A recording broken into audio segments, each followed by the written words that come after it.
मुझे श्री पंच परमेश्वरी भगवान जय मुझे 108 आचार्य श्री विद्यासागर मुनिराज की जय। जय मुझे 105 चुलक श्री राम सागर जी मुनिराज की जय।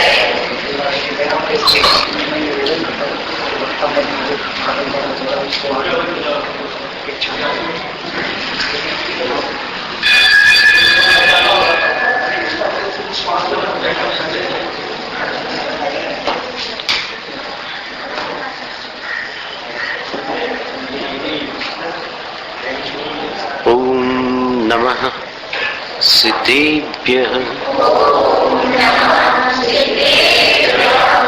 नमो अरिहन्ताणं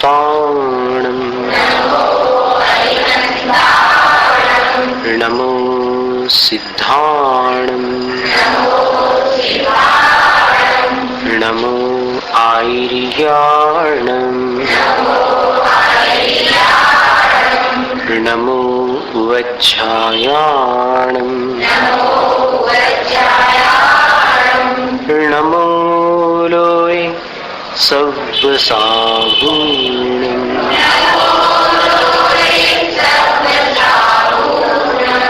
ईसु पंच नमो यारो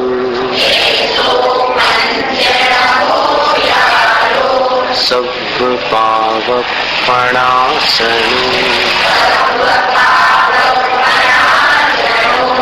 मंगलाणं च सव्वेसिं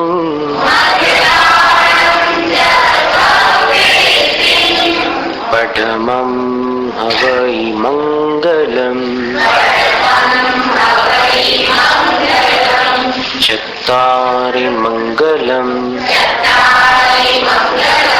अर्हन्त मंगलम् सिद्ध मंगलम्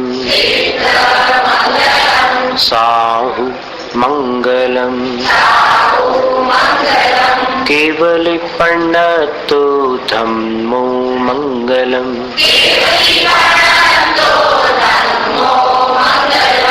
चत्तारि लुगुत्तमा अर्हन्त लुगुत्तमा सिद्ध लुगुत्तमा साहु लुगुत्तमा केवल प्रणतो धम्मो लुगुत्तमा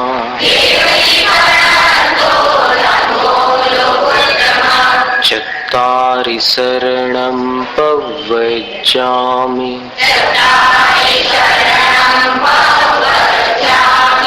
अर्हन्त शरणं पव्वजामि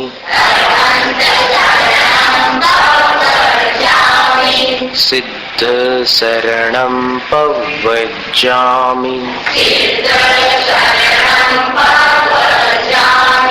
साहु शरणं पव्वजामि केवल प्रणतो धम्मो शरणं पव्वजामि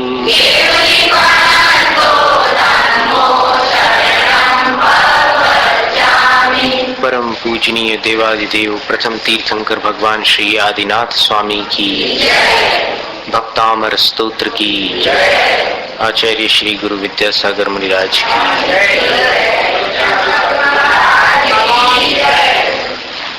भक्तामर प्रणत मौलि मणि प्रभाणा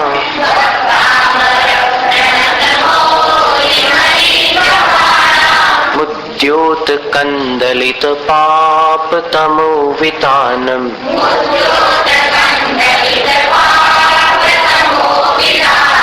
सम्यक प्रणम्य जिन पाद युगं युगादा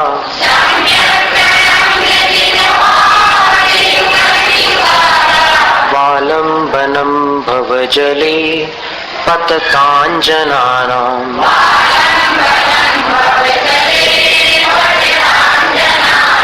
यः संस्तुतः सकलवाङ्मय तत्त्वबोधा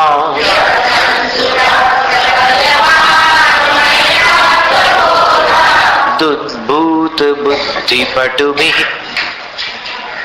सुरलोकनाथैः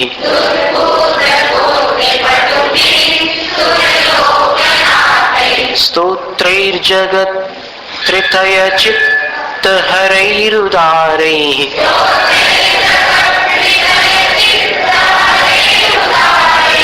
स्तोष्ये किलाहमपि तं प्रथमं जिनेन्द्रम्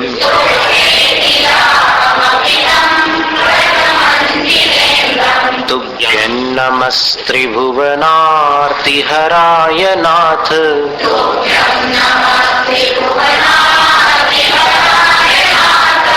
तुभ्यं नमः क्षितितलामलभूषणाय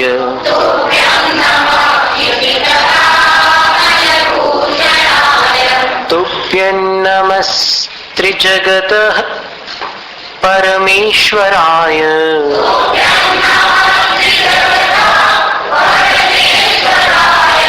तुभ्यं नमो जिनभवो दधिशोषणाय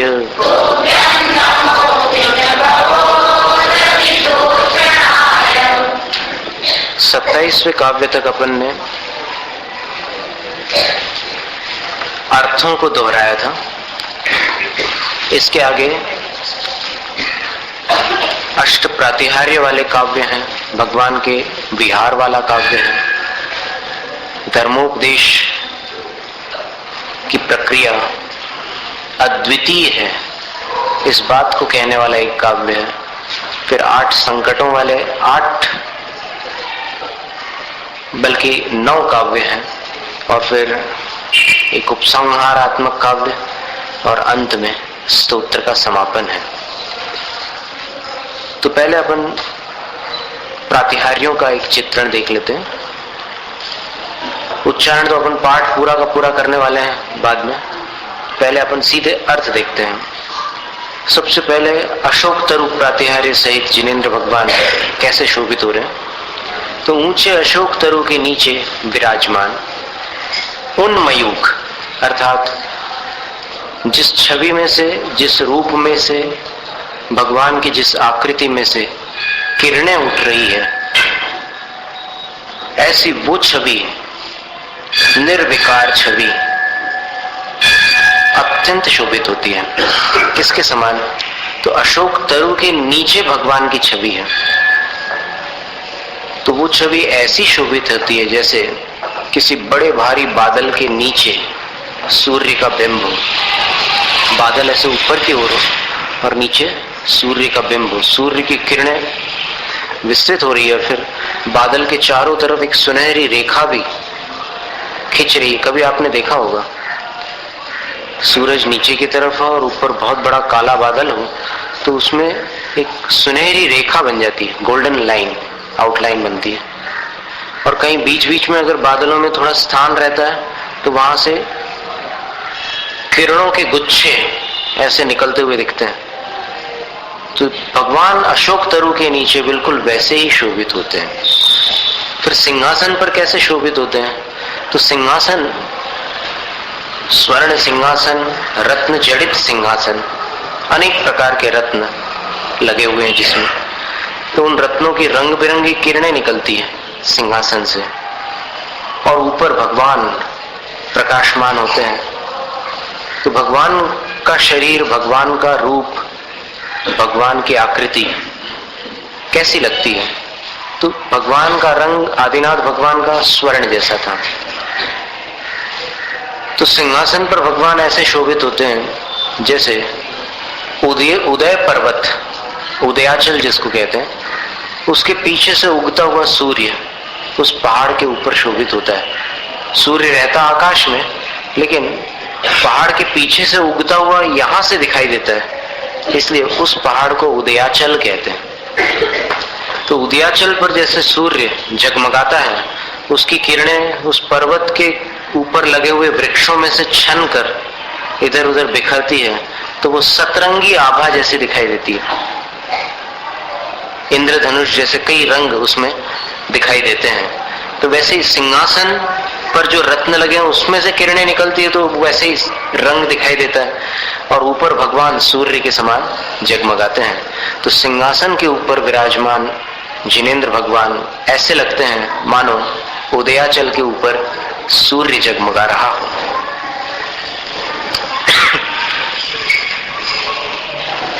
फिर चंवर प्रातिहार्य, सिंहासन का स्पर्श नहीं करते भगवान। सिंहासन धरती से कितने ऊपर होगा? भगवान सिंहासन से 4 अंगुल ऊपर होंगे, और सिंहासन धरती से कितने ऊपर होगा?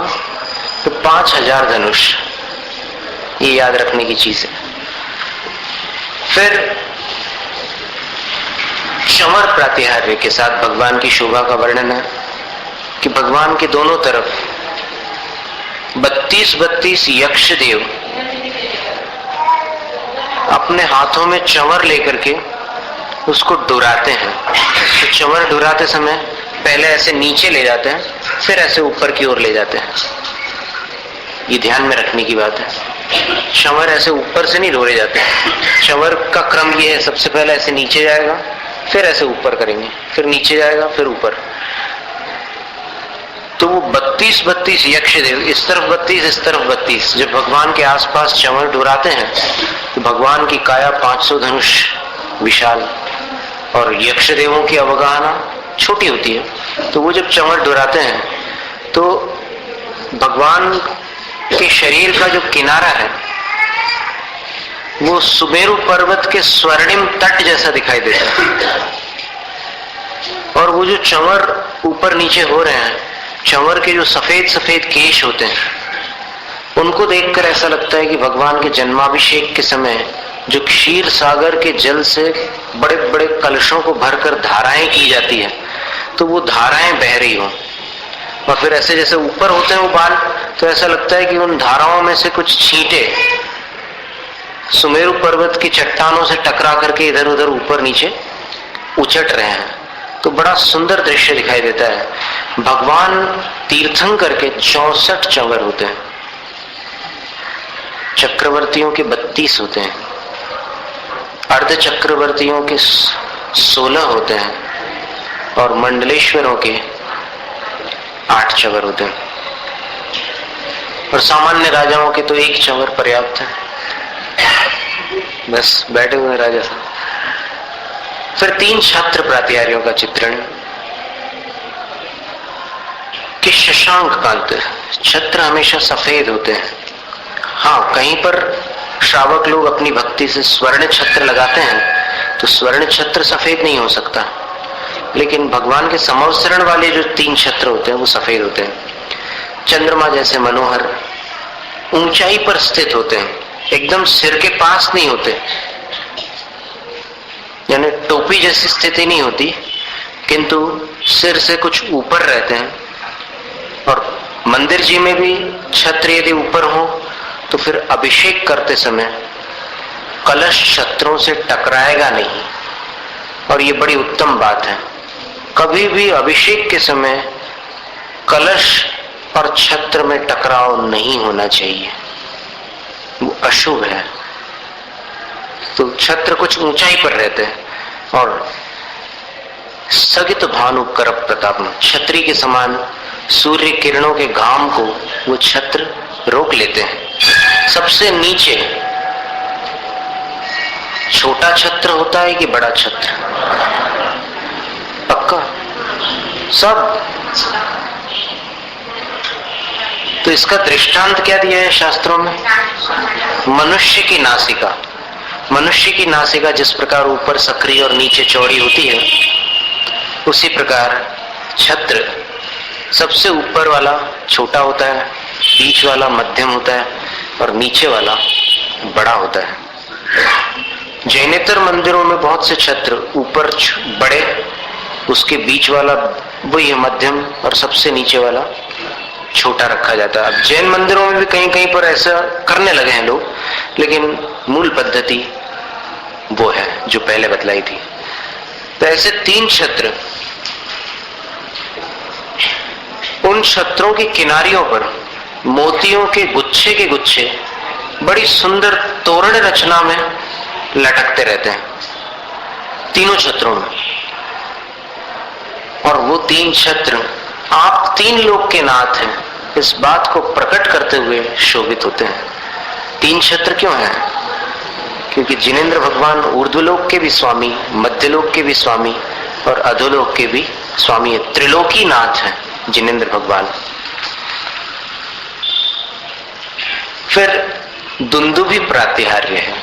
दुंदुभी कहते हैं नगाड़े को। ये ताल वाद्य होता है, तो ताल वाद्यों में दुंदुभी वाद्य नगाड़ा होता है। और इसकी कुल गणना समवसरण में, तीर्थंकर भगवान के समवसरण में 12.5 करोड़ होती है।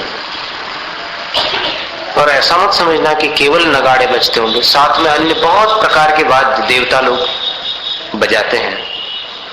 और क्या सुंदर संगीत होता होगा, ये अपनी कल्पना से परे है। क्योंकि जब यहाँ के संगीतकार, जो पुराने संगीतकार थे, वो संगीत निर्देशन करते थे और किसी भावनात्मक गीत में अलग अलग वाद्यों को व्यवस्थित करके जब उन कलाकारों से बजवाते थे, तब जो ध्वनि उत्पन्न होती थी, उस ध्वनि को सुनने मात्र से सुनने वाले की आंखों से पानी निकल आता था। जैसे तार शहनाई का प्रयोग कल्याण जी आनंद जी ने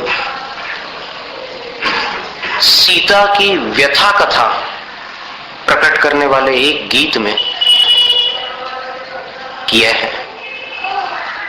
अब तो आओ धनुष के धारी।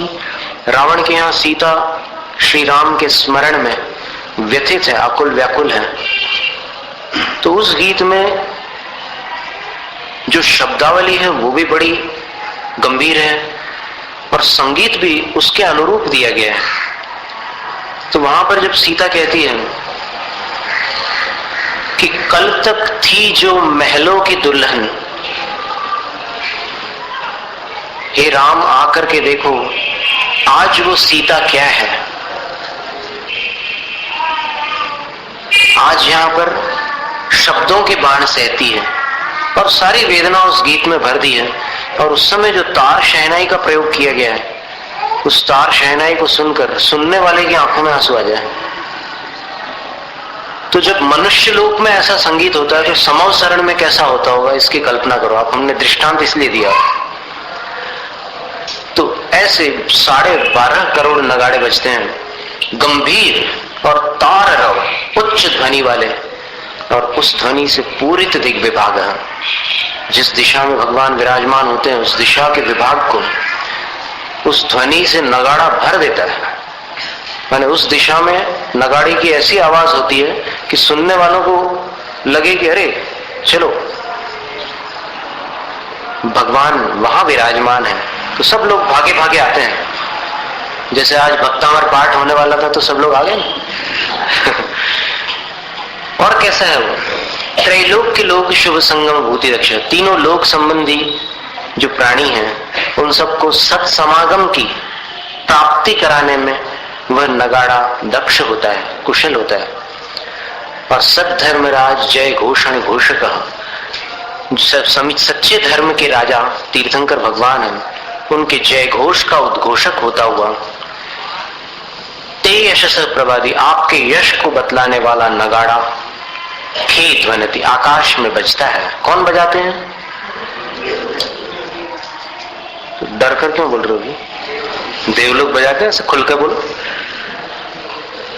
फिर इसके बाद जो पुष्प वर्षा होती है, समवसरण में फूलों की बरसात होती है।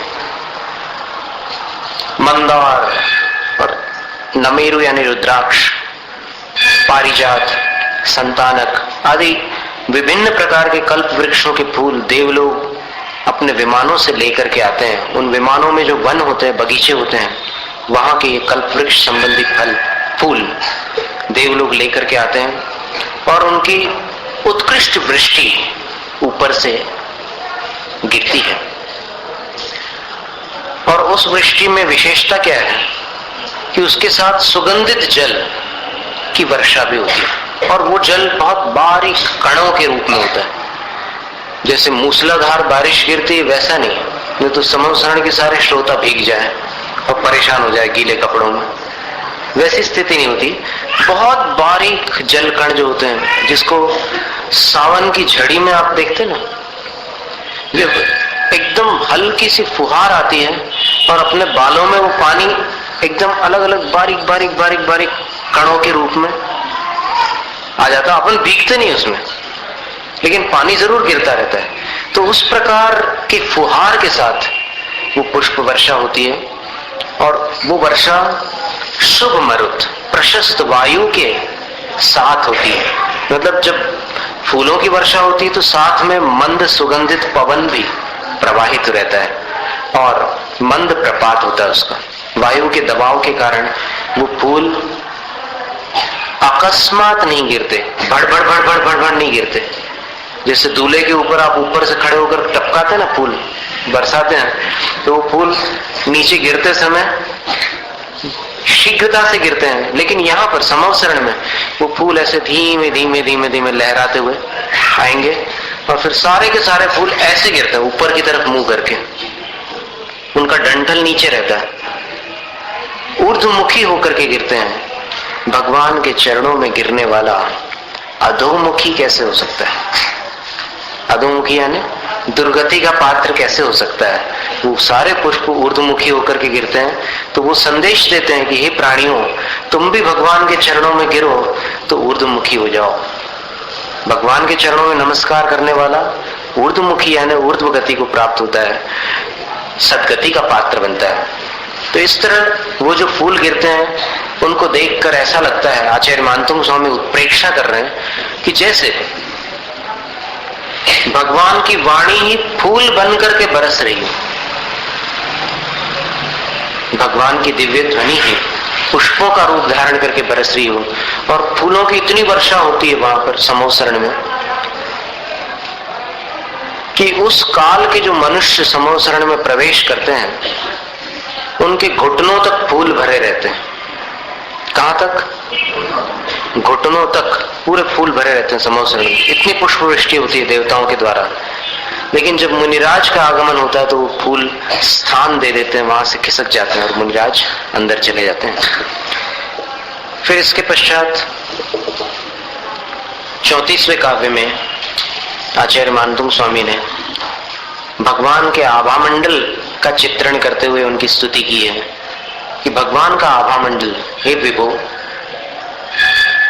ते प्रभावलय, आपका जो प्रभावलय है शुंभत देदीप्यमान है, जगमगाने वाला है, और उसकी बड़ी भारी विभा आभा है। और वो आभा कैसी है? तीनों लोक में जितने भी द्युतिमताम प्रकाशमान पदार्थ हैं उनकी कांति को आक्षिपंती फीका करने वाली आभा है। जैसे लाइट जला दो तो दिए का प्रकाश फीका हो जाता है, और सूरज उगा है तो लाइट का प्रकाश फीका हो जाता है। दुनिया के जितने प्रकाशमान पदार्थ हैं उन सब का प्रकाश भगवान के भामंडल की आभा में फीका हो जाता है। और प्रोद्यत दिवाकर निरंतर भूरी संख्या, एक साथ अंतराल रहित बड़ी भारी संख्या में सूरज उगे, करोड़ों सूर्य यदि एक साथ उग जाए तो कितना प्रकाश होगा? तो दीप्त्या, उज्ज्वलता की अपेक्षा से भगवान के आभामंडल की आभा करोड़ों सूर्यों के बराबर। लेकिन तो भी मन में शंका होगी कि जब एक सूर्य को आदमी देख नहीं पाता तो इतनी तीव्र आभा को दर्शक कैसे देखते होंगे? तो आचार्य कहते हैं कि सोम सौम्या, भगवान के आभामंडल की आभा चंद्रमा के समान सौम्य होती है, शीतल होती है। भले करोड़ों सूर्यों के बराबर प्रखर हो, तेज हो, लेकिन आंखों को कष्ट नहीं देती, किंतु दर्शक के भव के कष्ट को नष्ट कर देती है। दर्शक को अपने 7 जन्म दिखाई देते हैं भगवान के आभामंडल में, 7 भव दिखते हैं। और निशामपि जयति, रात्रि को पास नहीं फटकने देती। जहां भगवान विराजमान होंगे वहां कभी रात नहीं होगी। फिर ये 35वां काव्य है। 35वें काव्य में 4 रेप है, 4 विसर्ग है। तो 4 और 4 8, और 35 का जो अंक है उसमें 3 और 5 भी 8 होते हैं, और प्रातिहार्य का नंबर भी 8वां ही है। और इसी दिव्य ध्वनि से मुनिजन अपने 8 कर्मों पर विजय भी प्राप्त करते हैं। माने 8 का अंक बहुत सुंदर ढंग से इस काव्य में जुड़ जाता है। तो स्वर्ग और मोक्ष के जाने के रास्ते को जो लोग ढूंढ रहे हैं उनके लिए भगवान की दिव्य ध्वनि इष्ट है, माने एक सही नक्शा है दिव्य ध्वनि। उस नक्शे को देख लो, फिर वहां पहुंचा जा सकता है पुरुषार्थ करके। और सच्चे धर्म का स्वरूप बतलाने में एक पटु अद्वितीय कुशल दिव्य ध्वनि तीनों जगत के लिए सच्चे धर्म का स्वरूप दिव्य ध्वनि जैसा बतलाती है वैसा कोई नहीं बतला सकता। और भगवान की दिव्य ध्वनि विशुद्धार्थ स्पष्ट अर्थ सहित होती है। जैसे कभी यहां पर कोई नया शब्द हम बोल दे तो आपको समझने में कठिनाई हो जाए, लेकिन भगवान की वाणी में जो भी आता है वो सबको स्पष्ट समझ में आता है, किसी को समझने में कठिनाई नहीं होती। और कैसी होती है दिव्य ध्वनि? सर्व भाषा स्वभाव परिणाम गुणी, सर्व भाषा रूप स्वभाव से परिणमन करती है। यानी वहां जितने लोग बैठे हुए हैं सबको अपनी अपनी भाषाओं में वो दिव्य ध्वनि सुनाई देगी। ये उसका स्वभाव है दिव्य ध्वनि का, कि वो वहां बैठे हुए श्रोता के कानों में जाकर के उसकी भाषा में बदल जाए, गुजराती के कान में जाकर गुजराती में बदल जाए, मराठी वाले के कान में जाकर के मराठी में बदल जाए। मतलब कोई संसार का लिंग्विस्टिक कंप्यूटर भी इतना सक्षम नहीं है जो इतनी भाषाओं में ट्रांसलेट हो सके। 700 लघु भाषाओं में और 18 भाषाओं में दिव्य ध्वनि परिवर्तित होती है। तो ऐसी आपकी दिव्य ध्वनि होती है भगवान। फिर इसके पश्चात कहा कि जब दिव्य ध्वनि हो जाती है और किसी स्थान के भव्य जीवों को पर्याप्त धर्मोपदेश मिल जाता है, तब फिर भगवान विहार करते हैं। तो विहार की छटा कैसी होती है?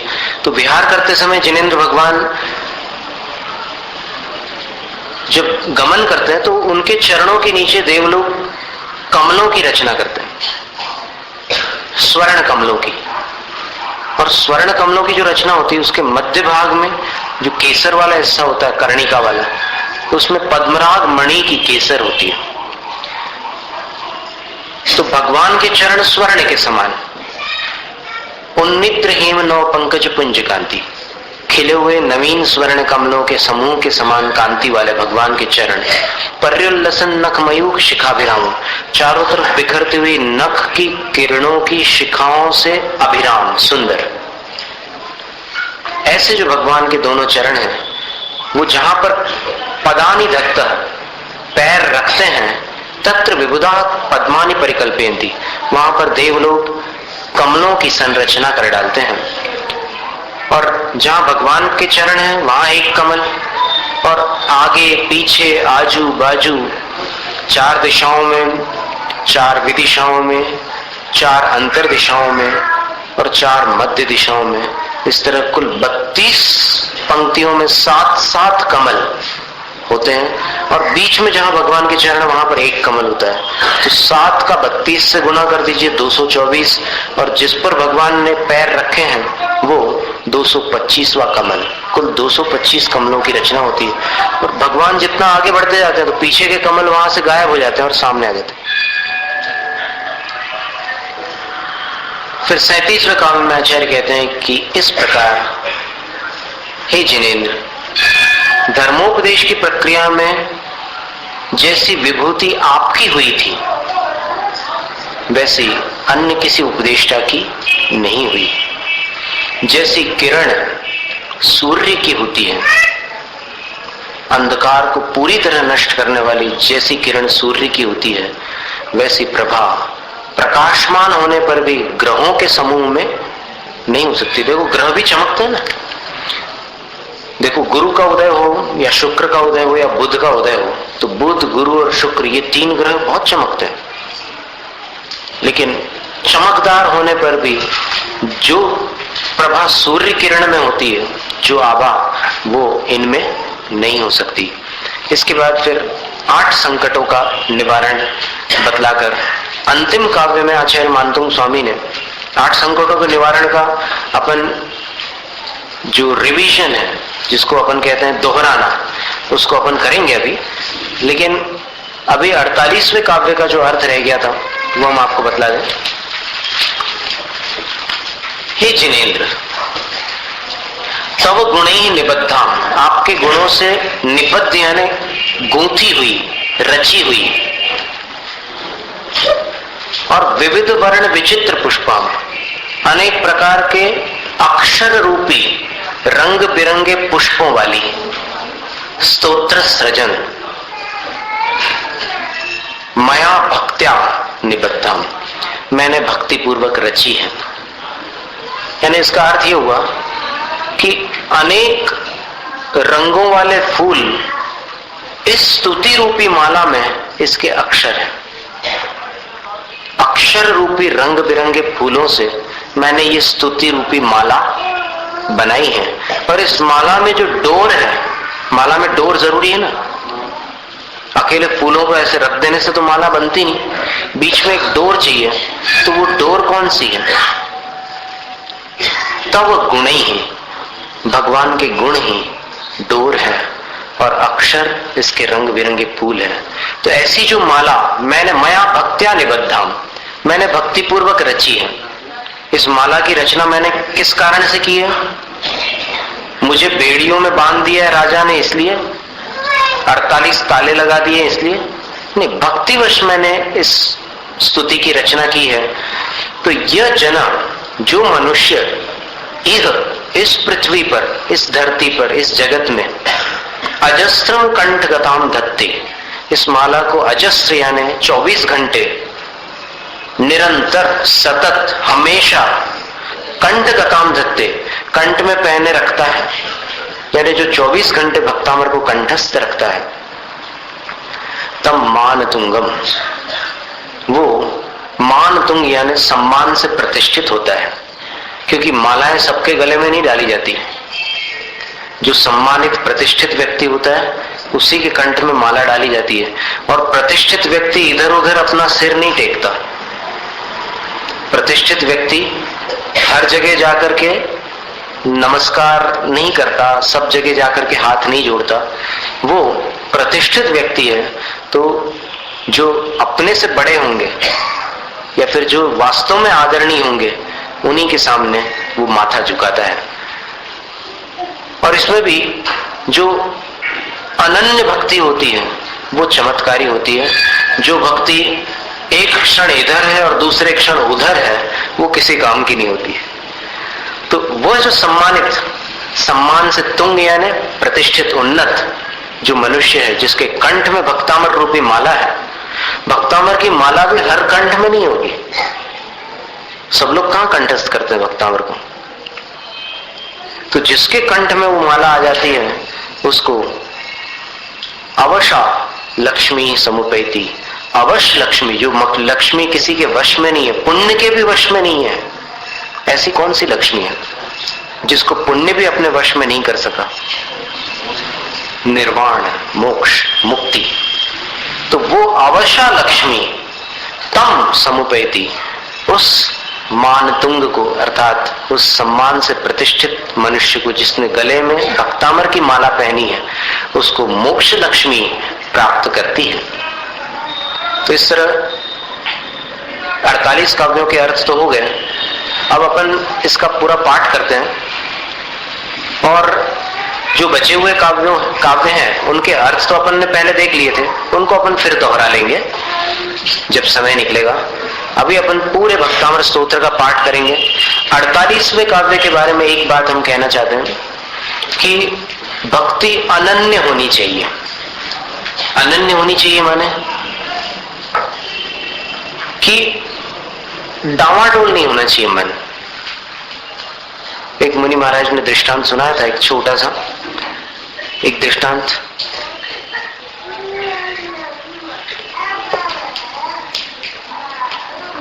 कौन सा दृष्टांत? वो दृष्टांत ऐसे ही एक किस्सा समझ लो या जो भी समझ लो आप, सत्य घटना तो शायद न हो लेकिन फिर भी उसमें से जो सार है वो ग्रहण करना है। वो घटना ऐसी थी कि दो मित्र बाढ़ के समय सोचते हैं कि चलो नदी पार कर लें, क्योंकि बहुत जरूरी काम है उस तरफ, और दोनों एक नाव में बैठ करके नदी पार करने लग जाते हैं। अब बीच में जब नाव पहुंचती है तो पता चलता है कि गलत नाव अपन ने उठा ली है, इसमें तो पानी भर रहा है, अब क्या करोगे? तो जब नाव में पानी भरता है तो या तो वो पानी खाली करते जाओ, कब तक खाली करें, और या फिर जहां से पानी प्रवेश कर रहा है उस स्थान को बंद कर दो, या फिर नाव से बाहर निकलकर तैर के उस तरफ चले जाओ। और कोई चारा नहीं, ये 3 विकल्प होते हैं। या फिर अगर कोई और किसी का दिमाग चलता हो तो फिर वो वहां बैठ करके अपनी मृत्यु का इंतजार कर सकता है। अब चलो भाई डूबने ही वाले हैं तो बस मरने के पहले प्रभु नाम जप लो, ऐसा कुछ भी कर सकता है। तो उन दोनों ने क्या किया, दोनों को तैरना नहीं आता था, तो उनमें से एक जो था मुसलमान भाई था, उसने या अल्लाह अपने इसका उच्चारण किया, और तुरंत कहीं से कोई ऐसी शक्ति आई, क्योंकि शक्तियां रहती है नदियों में, वनों में और सब जगह, श्मशानों में, तो कोई शक्ति आई और उसकी भक्ति से प्रभावित होकर के उसने उसको किनारे पर पहुंचा दिया। अब जो दूसरा था वो देखता है कि अरे वाह, ताकत है भगवान के नाम में, इसने नाम लिया अपने भगवान का और तुरंत इसकी जान बच गई, अब मैं भी नाम लूं। तो फिर वो हाथ जोड़ता है, आंख बंद करता है, फिर थोड़ी सी आंख खोल करके देखता है कि पानी कितना भरा है। घबराहट होती है उसको, लेकिन फिर वो अपने आप को संभाल कर हे राम, राम का स्मरण करता है। तो राम का स्मरण करने पर किसी शक्ति को इसकी तरंग महसूस होती है, वो इसकी रक्षा के लिए नदी की तरफ आती है। लेकिन तब तक ये फिर से आंख खोल करके देखता है कि पानी तो ज्यादा भर रहा है, अब क्या करें। तो फिर वो सोचता है कि हो सकता है राम व्यस्त हो कहीं पर, चलो अपन दूसरा ट्रायल करते हैं। तो राधे कृष्ण का स्मरण करता है। तो फिर वो राम वाली जो शक्ति आई थी वो सोचती है कि अब ये तो राधे कृष्ण का नाम ले रहा है, अब हम क्या करें। वो वापस हो जाती है और राधे कृष्ण वाली शक्ति आती है। तब तक ये फिर से आंख खोल करके देखता है कि नाव तो बहुत भरती जा रही है, मन में घबराहट होती है। तो फिर जय बजरंग बली, तो राधे कृष्ण वाली शक्ति सोचती है कि ये तो जय बजरंग बली बोल रहा है, भाई अपना क्या काम है यहाँ। वो वापस लौट जाती है। तो फिर पानी और भर जाता है, ये और घबराता है, ये सोचता है कि सभी शक्तियां व्यस्त है। सही बात है, अभी बाढ़ का समय चल रहा है तो कई भक्त संकट में होंगे, तो सारी शक्तियां उनको बचाने में व्यस्त होगी, लगी होगी, अब क्या करूं मैं। तो फिर सोचता है कि आजकल माता जी का जमाना है, जय माता जी बोलता है। तो फिर वो तीसरी शक्ति वापस हो जाती है, बजरंग बली वाली। वो सोचती है कि अरे ये तो माता जी का नाम ले रही है, अपना क्या काम है यहाँ। तो वापस लौट जाती है और तब तक पानी इतना भर जाता है कि बस नाव डूबने को होती है। और उसी समय उसकी बुद्धि में अपनी भूल का एहसास होता है। वो सोचता है कि देखो मैं कितना बड़ी भूल कर रहा हूं। सबसे बड़ी भूल मेरी ये है कि हर मंगल कार्य में, हर प्रमुख कार्य में सबसे पहले किसका स्मरण किया जाता है, ये भूल गया था मैं। सबसे पहले श्री गणेश किया जाता है, गणपति बाप्पा का स्मरण किया जाता है। तो फिर उसने उसी समय जब माताजी वाली शक्ति आ रही थी उसको बचाने के लिए, उसने तुरंत गणपति बाप्पा मोरिया बोल दिया। तो माता जी वाली शक्ति वापस, उसको लगा कि भाई ये तो गणपति बापा का नाम ले रहा है, अब अपन क्या करें, यहाँ वापस चली जाती है। तो अब गणपति बापा मोरिया जैसे उसने बोला तो गणेश जी को लगा कि भक्त संकट में है, तो चलो अब अपन किसी शक्ति को न भेज करके स्वयं इसकी रक्षा करने के लिए जाते हैं।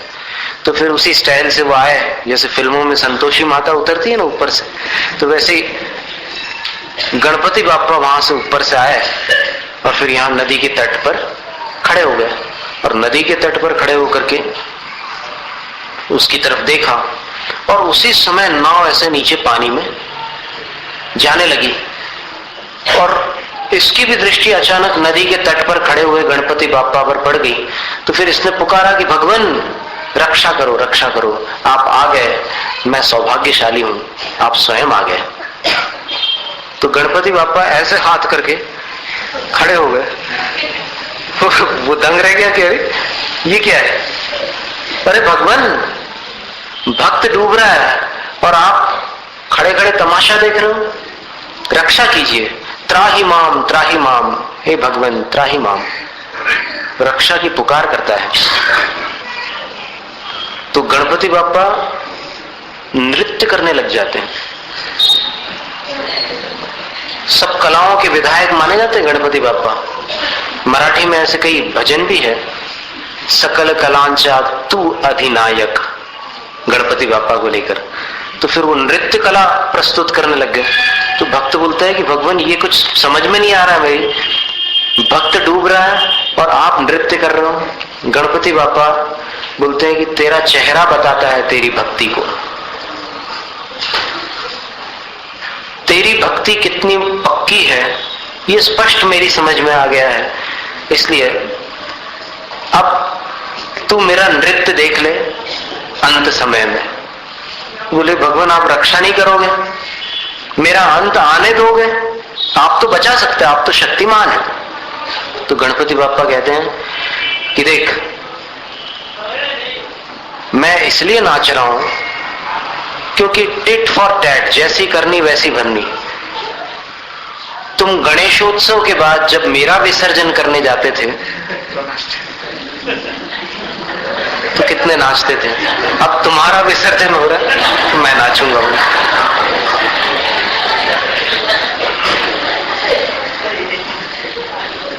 तो इस प्रकार उसका अंत हो गया और उसकी रक्षा नहीं हो सकी। कहने का तात्पर्य केवल इतना ही है तो मनोरंजक घटना जैसी, लेकिन इसका सारांश केवल इतना है कि सच्ची भक्ति ही कार्यकारी होती है, स्वार्थियों की भक्ति काम नहीं आती। भगवान के गुणों से अगर सच्चा प्रेम हो तो उसका नाम है भक्ति। और मुसीबत आ गई अपने ऊपर तो अपन भगवान के पास आ गए कि भगवान मेरा काम कर दो, तो ये तो स्वार्थियों वाली भक्ति हो जाएगी। अगर अपने अंदर सच्ची भक्ति होगी तो बिना मांगे सब कुछ मिल जाएगा। मांगन से मरना भला, मांगन से मरना भला, सच्चे गुरु की सीख, बिन मांगे मोती मिले, मांगे मिले न भीख। अब अपन भक्तामृत प्रारंभ करते हैं पाठ, ठीक है।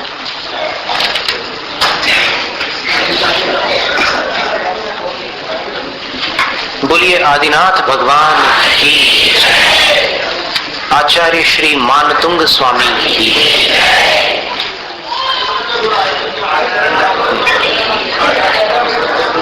सामने आ जाइए।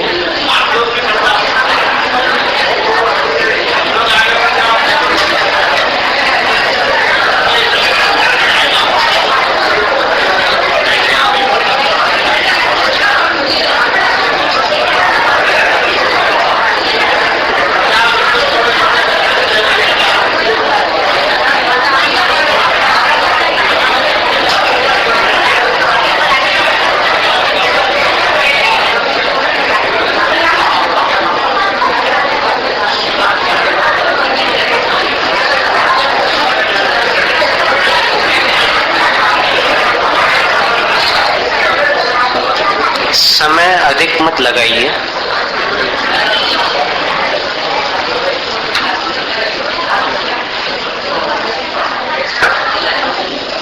व्यवस्थित बैठ जाइए।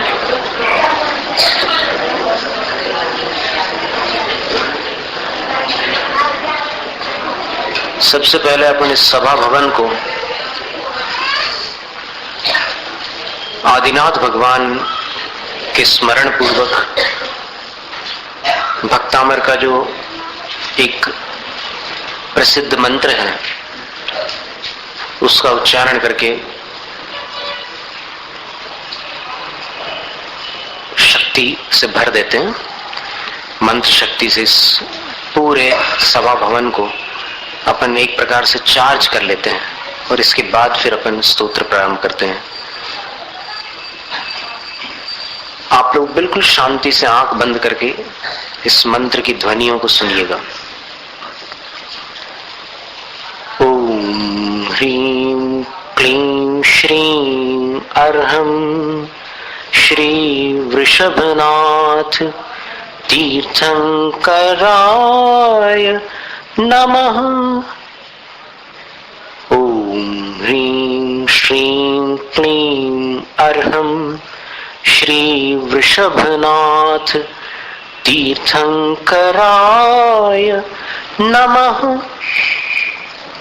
ओम ह्रीं श्रीं क्लीं अर्हं श्री वृषभनाथ तीर्थंकराय नमः। आदिनाथ भगवान को भक्ति पूर्वक नमस्कार करें।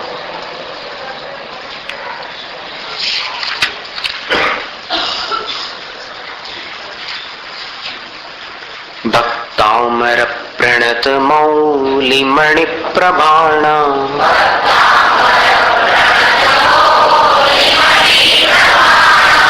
मुद्योत कंदलित पाप तमो वितानम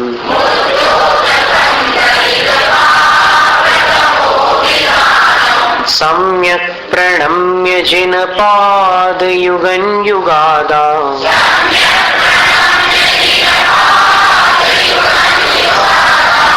वालंबनं भवजले पतताञ्जनानाम्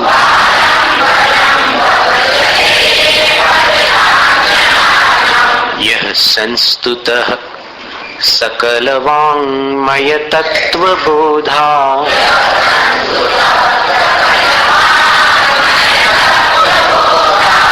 दुद्भूत बुद्धिपटुभिः सुरलोकनाथैः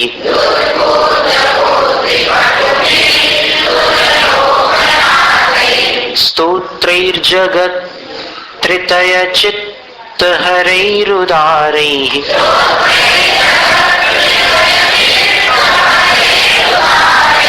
स्तोष्ये किलाहमपि तं प्रथमं जिनेन्द्रम्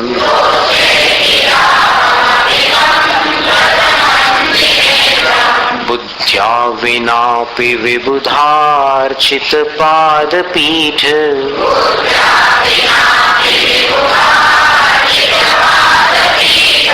स्तोतुं समुद्यत मतिर्विगतत्रपोऽहम्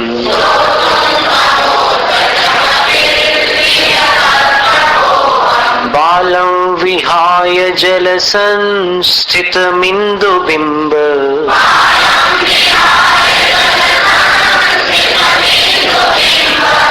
मन्यः क इच्छति जनः सहसा ग्रहीतुम्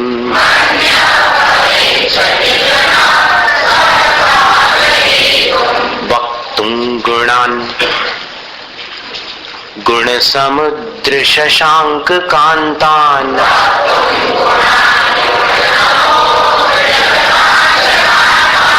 कस्ते क्षमः सुरगुरु प्रतिमूपि बुद्ध्या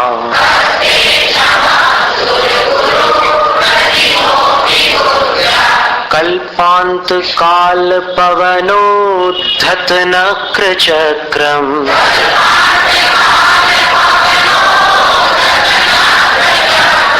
को वातरी तुमलमम्बुनिधिं भुजाभ्याम्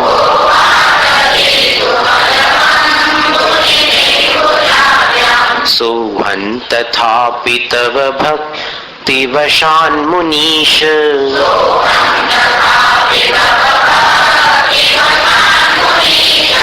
कर्तुं स्तवं विगतशक्तिरपि प्रवृत्तः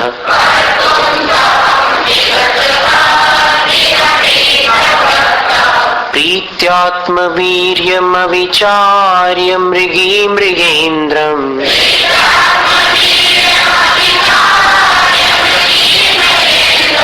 नाभ्येति किन्निज शिशोः परिपालनार्थम्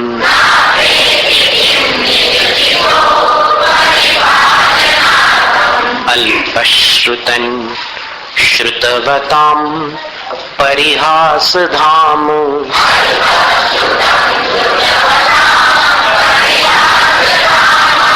त्वद्भक्तिरेव मुखरी कुरुते बलान् माम्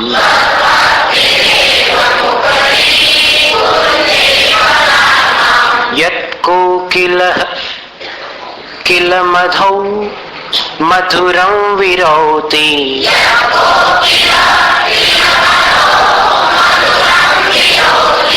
तच्चामृचारुकलिका निकरैकहेतु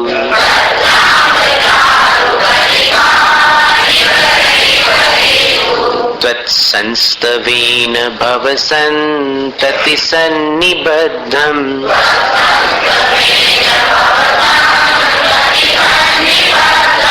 पापं क्षणात् क्षयमुपैति शरीरभाजाम्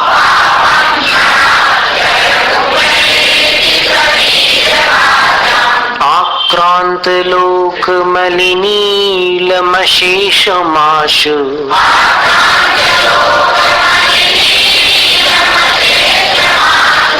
सूर्यांशु भिन्नमिव शार्वरमन्धकारम्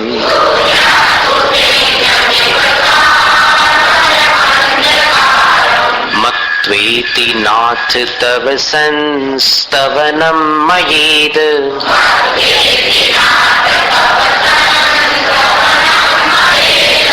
मारभ्यते तनुधियापि तव प्रभावात्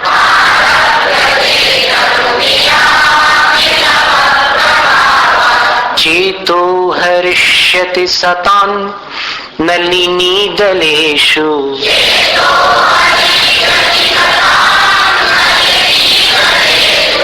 मुक्ता फलद्युतिमुपैति ननूदबिन्दुः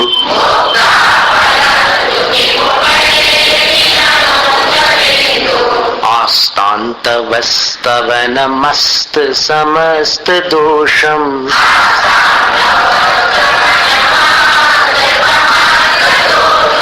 त्वत्सङ्कथापि जगतान् दुरितानि हन्ति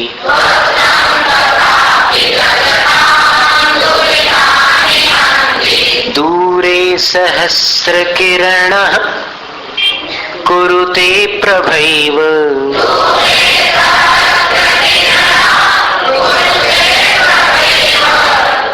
पद्माकरेषु जलजानि विकासभाञ्जी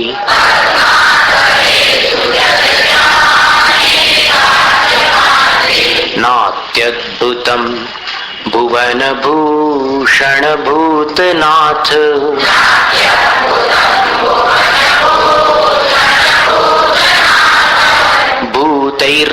भूतैर्गुणैर्भुवि भवन्तमभिष्टुवन्तः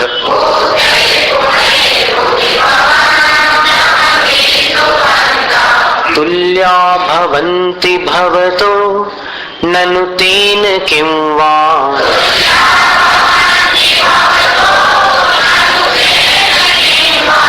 भूत्याश्रितं य इह नात्मसमं करोति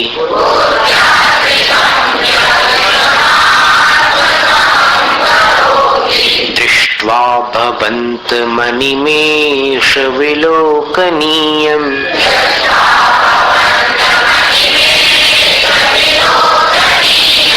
नान्यत्र तोष दोषमुपयाति जनस्य चक्षुः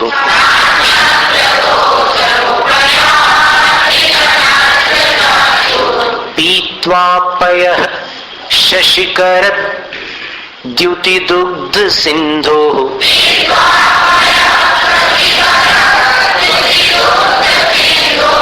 क्षारं जलं जलनिधे रसितुं क इच्छेत्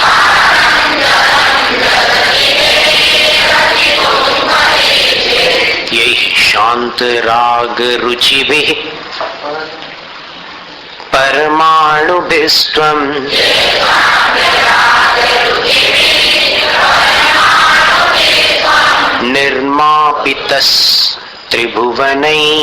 निर्मापितस्त्रिभुवनैकललामभूत्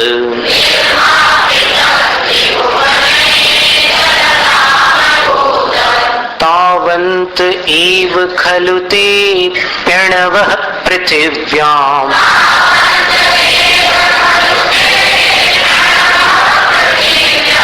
यत्ते समानमपरन् न हि रूपमस्ति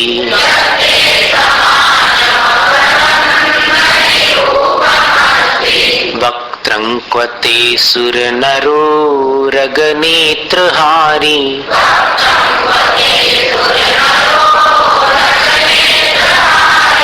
निःशेष निर्जित जगत् त्रितयोपमानम्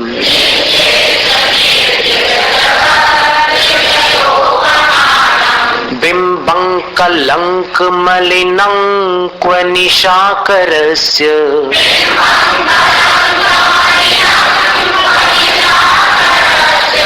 यद्वासरे भवति पाण्डुपलाशकल्पम्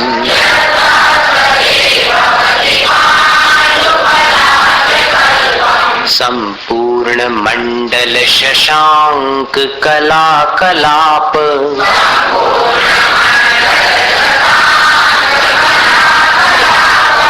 शुभ्रागुणास्त्रिभुवनं तव लङ्घयन्ति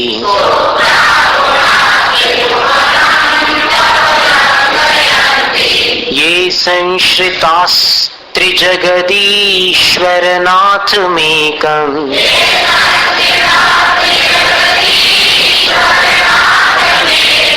कस्तान् निवारयति संचरतो यथेष्टम्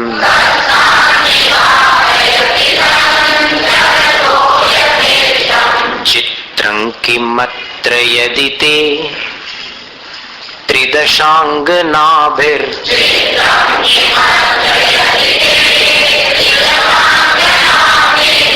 नीतं मनागपि मनो न विकारमार्गम्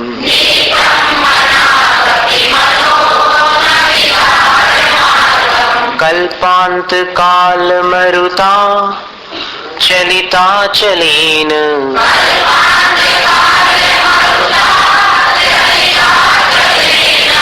किं मन्दराद्रिशिखरं चलितं कदाचित्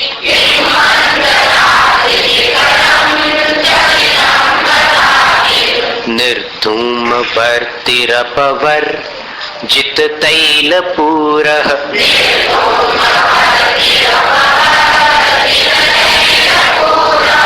कृत्स्नं जगत्त्रयमिदं प्रकटीकरोषि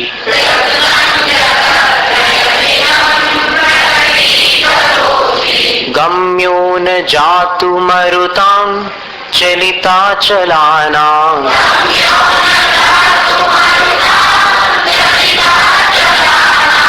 दीपोपरस्त्वमसि नाथ जगत्प्रकाशः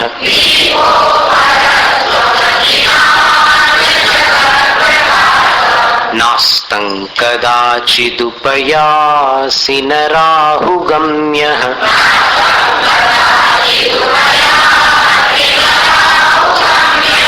स्पष्टीकरोषि सहसा युगपज्जगन्ति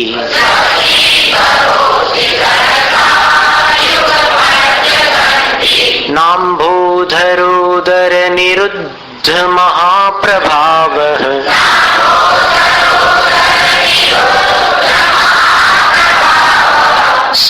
सूर्यातिशायि महिमासि मुनीन्द्रलोके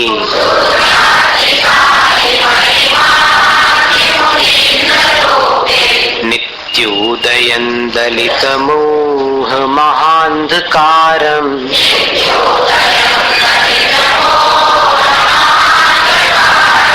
गम्यन्न राहुवदनस्य न वारिदानाम्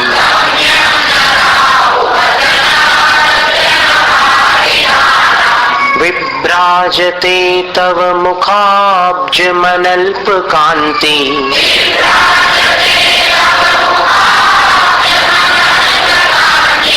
विद्योतयत् जगदपूर्वशशाङ्कबिम्बम्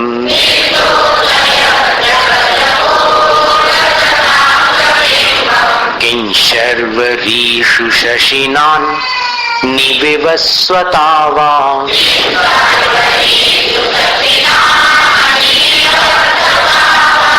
युष्मन्मुखेन्दुदलितेषु तमः सुनाथ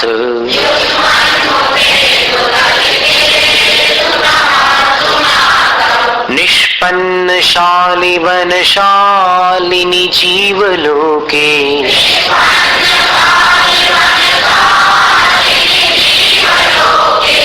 कार्यं कियज्जलधरैर्जलभारनम्रैः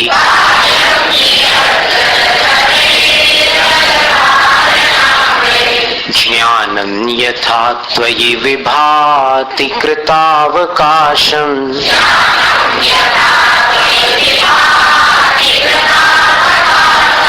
नैवं तथा हरिहरादिषु नायकेषु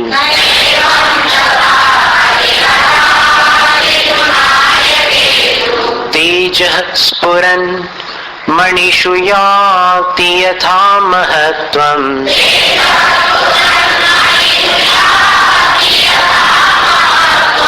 नैवं तु काचशकले किरणाकुलेऽपि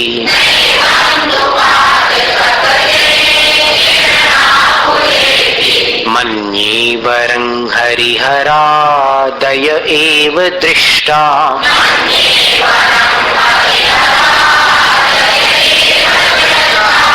दृष्टेषु येषु हृदयं त्वयि तोषमेति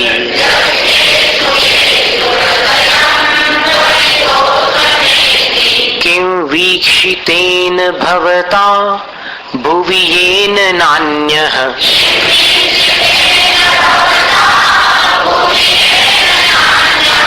कश्चिन्मनोहरति नाथ भवान्तरेऽपि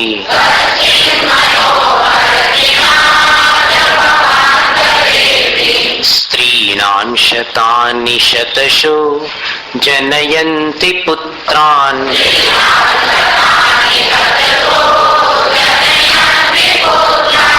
नान्यासु तन्त्वदुपमं जननी प्रसूता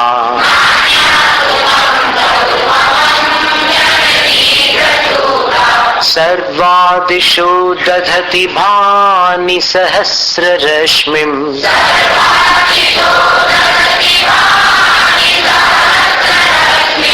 प्राच्येव दिक् जनयति स्फुरदंशुजालम्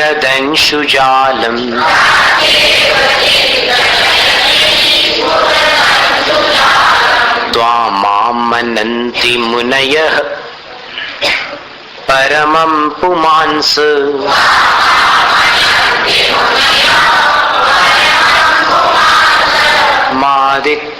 मादित्यवर्णममलन् तमसः पुरस्तात्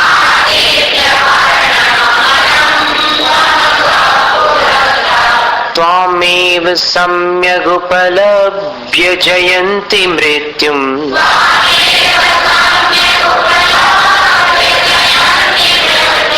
नान्यः शिवः शिवपदस्य मुनीन्द्रपन्थाः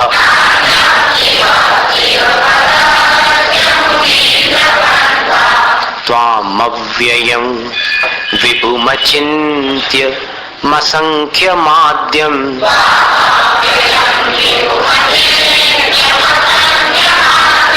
ब्रह्माणमीश्वरमनन्तमनङ्गकेतुम्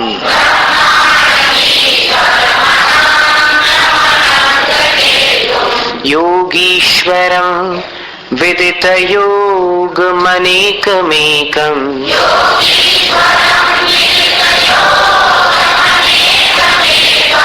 ज्ञानस्वरूपममलं प्रवदन्ति सन्तः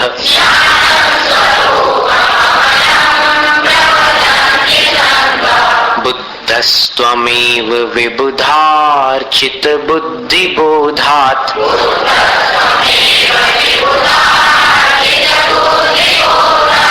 त्वं शङ्करोऽसि भुवनत्रयशङ्करत्वात्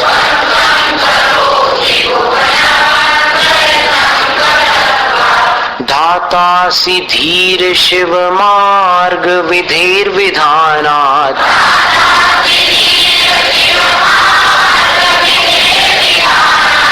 व्यक्तं त्वमेव भगवन् पुरुषोत्तमोऽसि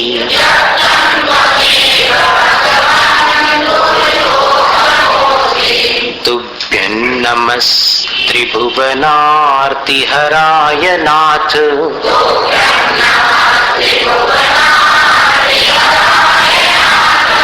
तुभ्यं नमः क्षितितलामलभूषणाय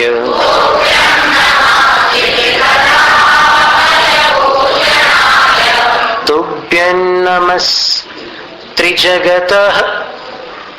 परमेश्वराय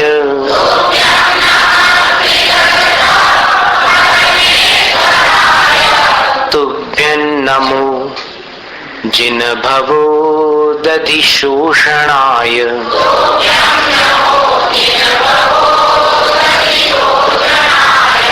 को विस्मयोऽत्र यदि नाम गुणैरशेषैः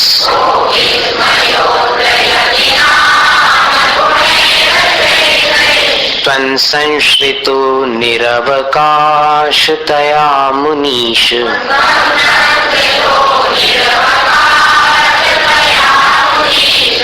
दोषैरुपात्त विविधाश्रयजात गर्वैः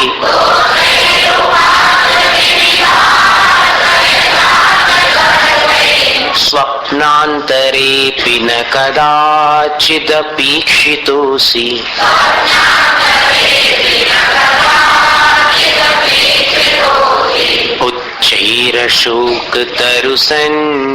उच्चैरशोकतरुसंश्रितमुन्मयूख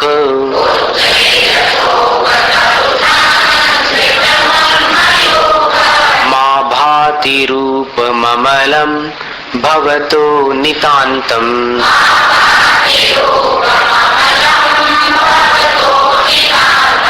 स्पष्टोल्लसत् किरणमस्ततमोवितानम्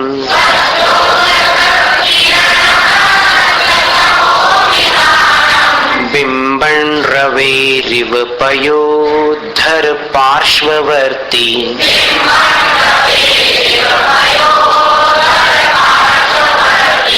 सिंहासने मणिमयूखशिखा विचित्रे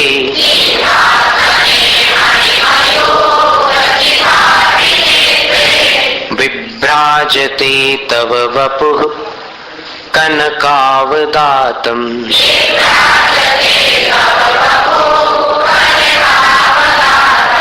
बिम्बं वियद्विलसदंशुलतावितानम्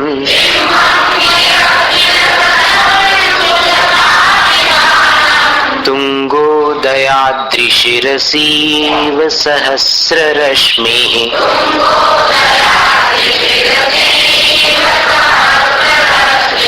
कुन्दावदात् चलचामरचारुशोभम्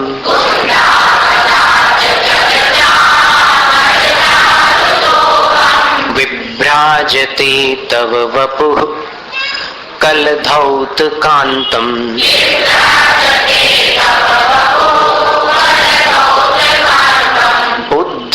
शशांक शुचि निर्झरवारी धार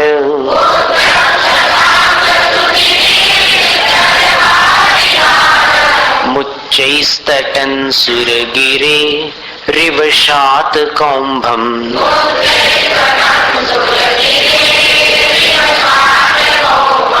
छत्रत्रयं तव विभाति शशांक कांत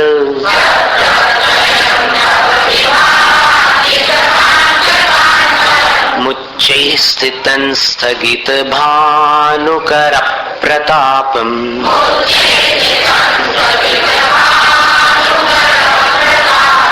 मुक्ताफल प्रकर जाल विवृद्ध शोभम्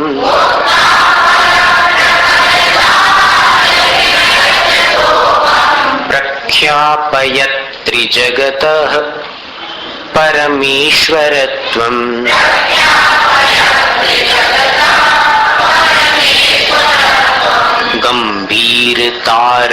गंभीरताररवपूरित दिग्विभागस्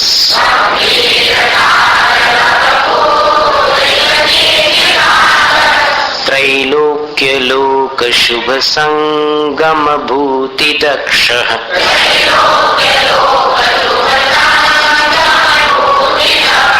सद्धर्म राज जय घोषण घोषकः सन्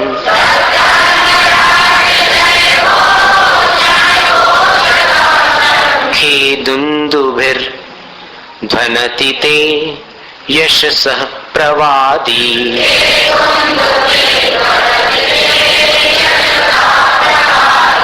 मंदार सुंदर नमेरु सुपारिजात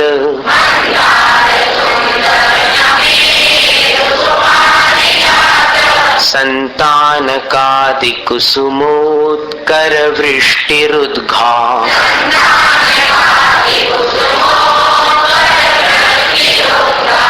गंधोद बिंदु शुभ मंद मरुत्प्रपाता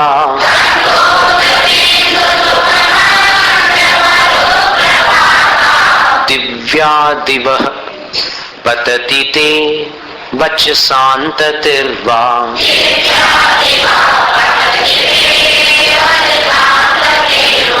शुम्भत् प्रभावलय भूरि विभाविभोस्ते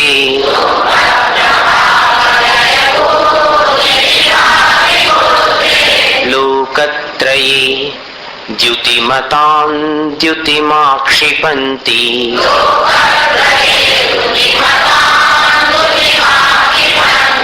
प्रोद्यद्दिवाकर निरन्तर भूरि संख्या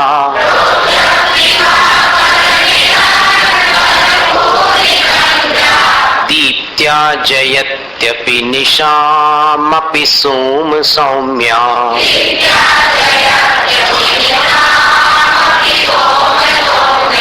स्वर्गापवर्ग गम मार्ग विमार्गणेष्टः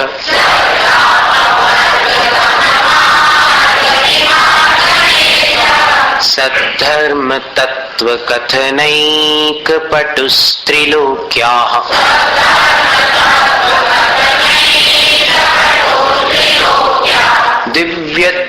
दिव्यध्वनिर्भवति ते विशदार्थ सर्व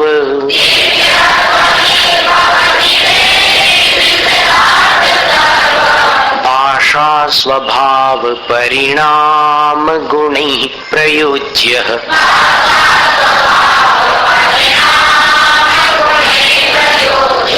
उन्निद्र हेम नव पंकज पुंज कांति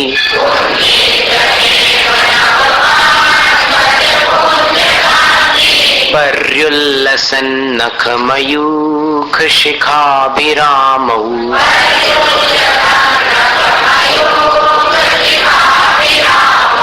पादौ पदानि तव यत्र जिनेन्द्र दत्तः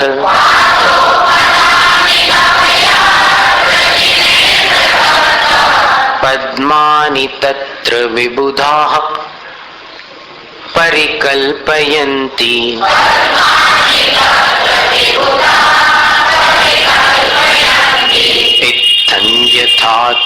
विभूतिरभुजिनेन्द्र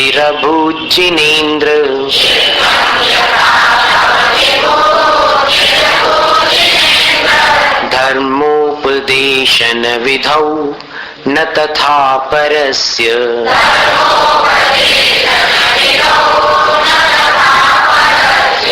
यादृक् प्रभा दिनकृतः प्रहतान्धकारा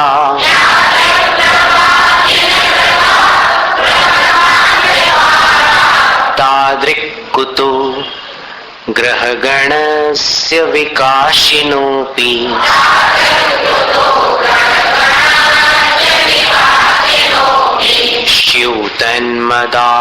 स्यूतन्मदाविलविलोल कपोलमूल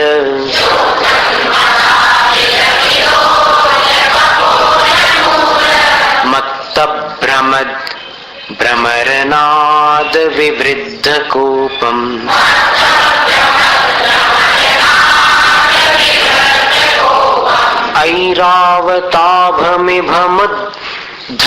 ऐरावताभमिभमुद्धतमापतन्तम्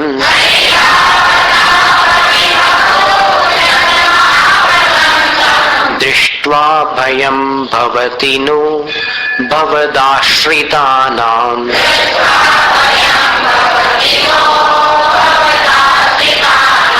भिन्नीभ कुम्भकलदुज्ज्वलशोणितात्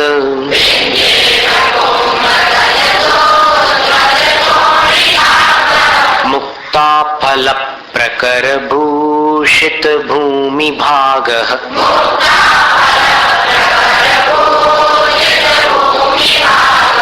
बद्धक्रमः क्रमगतं हरिणाधिपोऽपि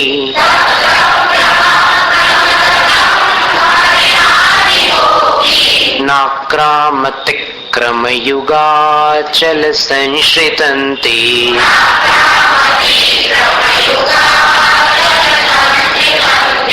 कल्पान्तकालपवनोद्धतवन्निकल्पम्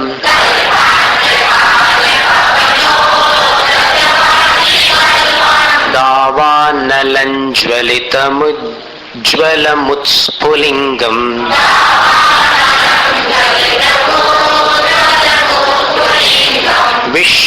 विश्वञ्जिघत्सुमिव सम्मुखमापतन्तम्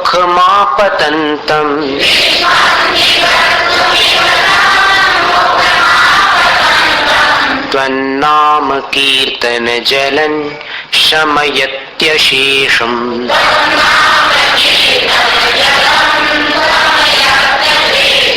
रक्ते क्षणन् समदकोकिलकण्ठनीलम्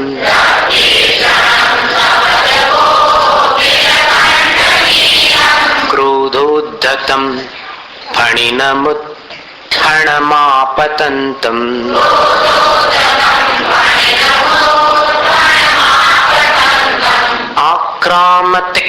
आक्रामतिक्रमयुगेण निरस्तशङ्कस्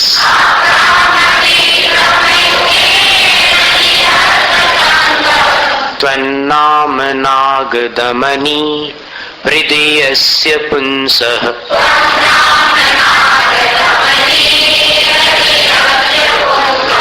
वल्गत्तुरंग गजगर जित भीमनाद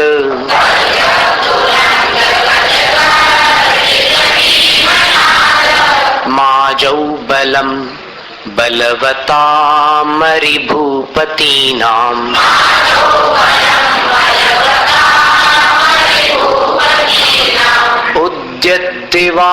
उद्यद्दिवाकरमयूख शिखापविद्धम्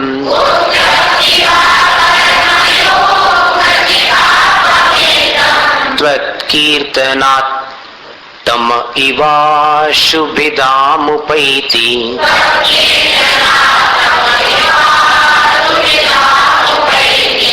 कुन्ताग्र भिन्न गज शोणित वारिवाह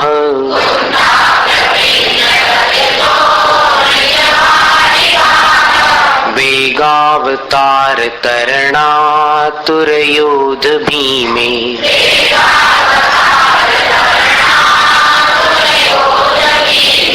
युद्धे जयं विजित दुर्जय जेय पक्षास्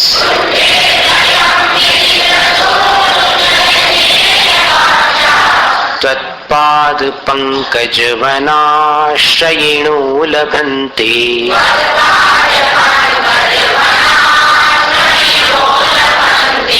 अम्भो निधौ क्षुभित भीषण नक्र चक्र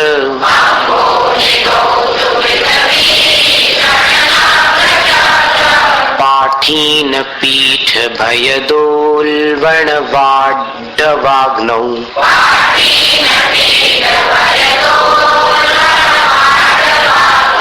रंगतरंग शिखर स्थित यान पात्रास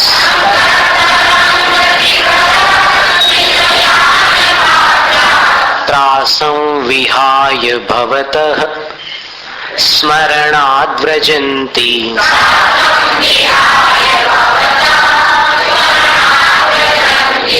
उद्भूत भीषण जलोदर भार भुग्नाः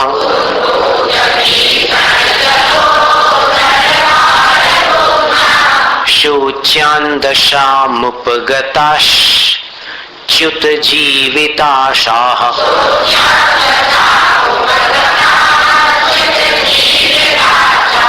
त्वत्पाद पंकज रजो मृत दिग्ध देहा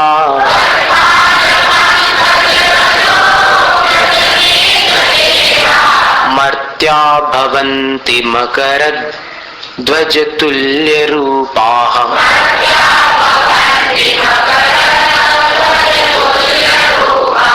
आपाद कंठ मुरु श्रृंखल वेष्टितांगा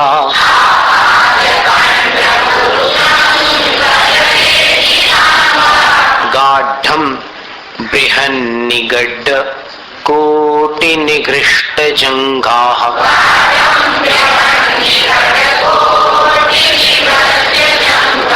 त्वन्नाम मंत्र मनिशं मनुजाः स्मरन्तः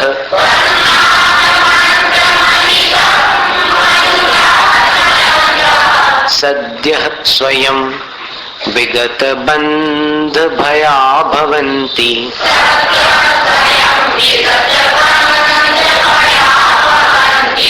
मत्तद्विपेन्द्र मृगराज दवानलाहि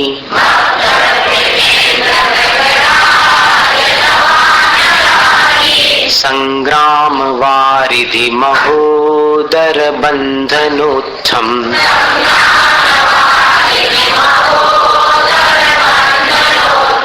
तस्याशु नाशमुपयाति भयं भीयेव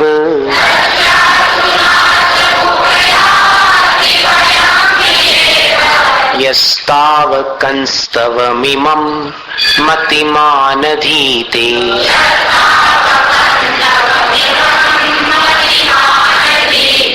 स्तोत्रस्रजन् तव जिनेन्द्र गुणैर्निबद्धाम्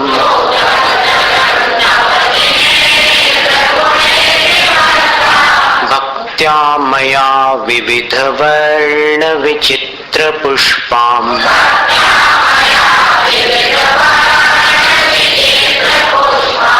धत्ते जनो य इह कंठ गतामजस्रम्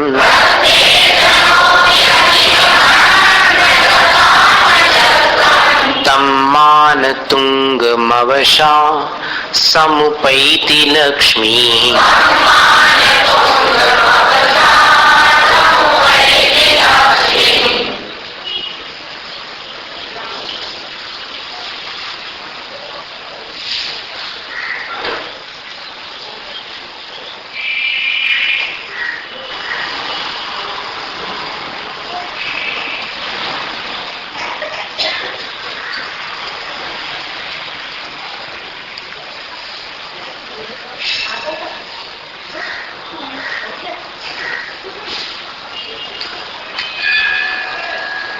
आंखें बंद रखते हुए भक्तामर की इन मंगलमयी तरंगों का एहसास कीजिए। अपने शारीरिक, मानसिक, भावनात्मक, पारिवारिक, आर्थिक, आध्यात्मिक सब प्रकार के रोगों का इन तरंगों में उपचार है।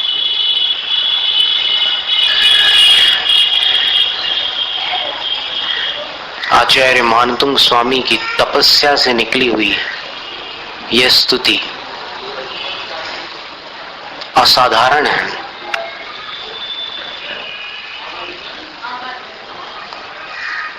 तपस्वी के वचनों में भी पवित्रता होती है, शक्ति होती है।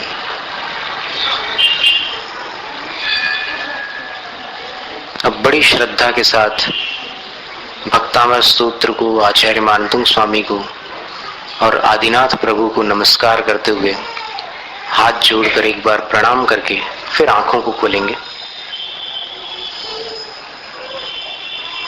बोलिए आदिनाथ भगवान,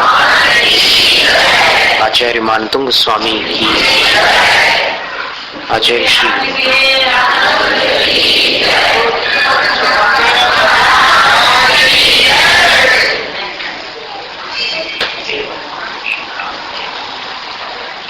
अब अंत में वो प्रार्थना कर लेते हैं। हमारे कष्ट मिट जाए, नहीं यह प्रार्थना स्वामी, डरे ना संकटों से हम, यही है भावना स्वामी। दुखों में साथ दे कोई, नहीं यह प्रार्थना स्वामी, बने सक्षम स्वयं ही हम, यही है भावना स्वामी। रहे सुख की सदा छाया, नहीं यह प्रार्थना स्वामी, खरे उतरे परीक्षा में, यही है भावना स्वामी। हमारा भार घट जाए, नहीं यह प्रार्थना स्वामी, किसी पर भार ना हो हम,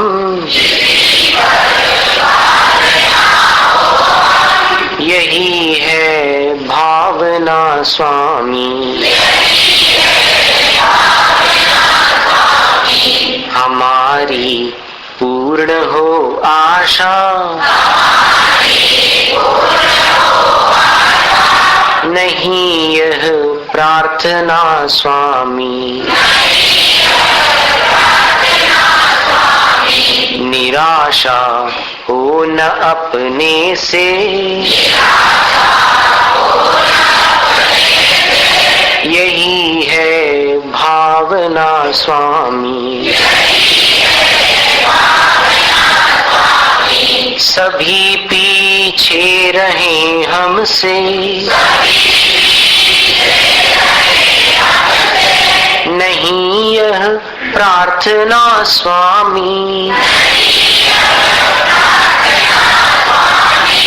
बढ़े आगे हमी से हम, यही है भावना स्वामी।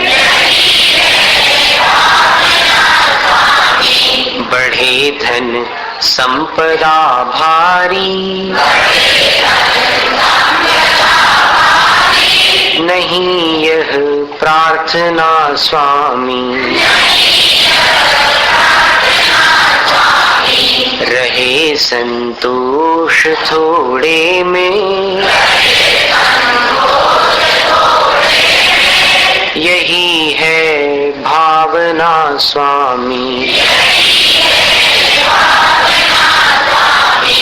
दुखी हूँ दुष्ट जन सारे, नहीं यह प्रार्थना स्वामी। सभी दुर्जन बने सज्जन, यही है भावना स्वामी। करें बर्ताव सब अच्छा, नहीं यह प्रार्थना स्वामी। सुधर जाएं स्वयं ही हम, यही है भावना स्वामी। दुखों में आपको ध्याए, नहीं यह प्रार्थना स्वामी।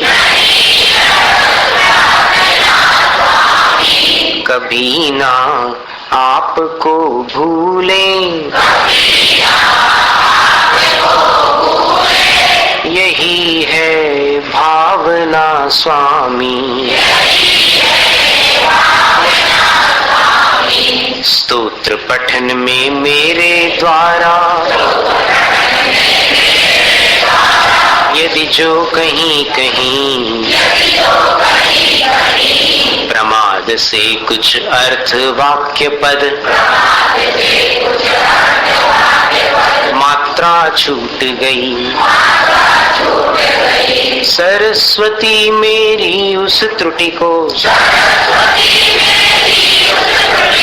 कृपया क्षमा करें,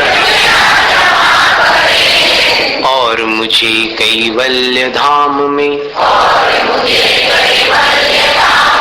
माँ अविलंब धरे। वांछित फलदात्री चिंतामणि, सदृश मात तेरा, वंदन करने वाले मुझको मिले पता मेरा। बोधि समाधि विशुद्ध भावना, आत्म सिद्धि मुझको मिले और मैं पा जाऊं माँ मोक्ष महासुख को। ओम शांति।